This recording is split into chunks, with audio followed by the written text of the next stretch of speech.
आज रुद्राभिषेक करते हुए जब वीडियो मैंने डाला तो तमाम लोग, जिसमें खासतौर पर मुस्लिम समाज और कुछ क्रिश्चियन समाज के लोग थे, उन्होंने ये सवाल पूछा कि आपने शिवलिंग पर इतना दूध बर्बाद क्यों कर दिया? इससे बेहतर होता कि आप इसे गरीबों को दान कर देते। चलिए, इनका तो ठीक था, लेकिन मुझे हैरानी तब हुई जब हिंदू वर्ग के तमाम लोगों ने कहा कि खासतौर पर नई पीढ़ी के लड़कों ने कि सर आपको ये नहीं करना चाहिए था, इससे काफी बर्बादी होती है, गरीबों को आपको दान कर देना चाहिए था।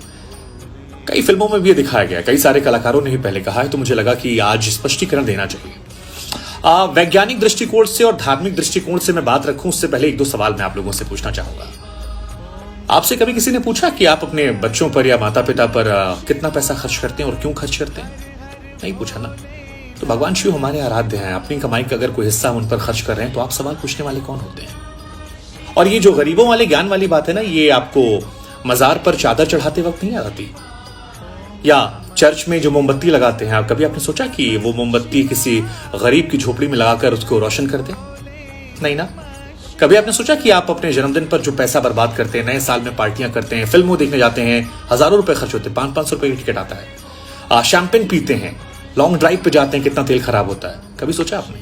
नहीं सोचा होगा, क्योंकि वो शायद सोचने वाली बात नहीं है, एजेंडे में सूट नहीं करता। हमें तो हिंदू धर्म को टारगेट करना है।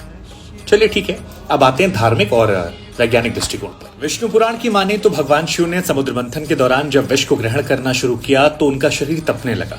देवताओं ने पानी पिलाया, असर नहीं किया। इसके बाद दुग्धाभिषेक करवाया गया, भगवान को राहत मिली, और तभी से ये मान्यता है कि दूध चढ़ाने से भगवान शिव प्रसन्न होते हैं और हम जैसे भक्त दुग्धाभिषेक करवाते हैं। खैर, इससे आपको क्या लेना देना। इसके अलावा क्या आप जानते हैं कि ज्यादातर शिवलिंग जो हमारे हैं वो नदियों के पास, कुएं के पास या समुद्र के पास हैं? क्यों? क्योंकि ऋषि मुनियों ने व्यवस्था की थी कि जब दुग्धाभिषेक करेंगे तो उसे इकट्ठा कर लिया जाएगा और उसे या तो गरीबों में दूध को बांट दिया जाएगा या फिर उसका चरणामृत बनाकर भक्तों में बांट दिया जाएगा। हाँ, ये सच है कि आक्रांताओं के आक्रमण करने के बाद कुरीतियां बदले वक्त में बदली, लेकिन धार्मिक मान्यता यही है।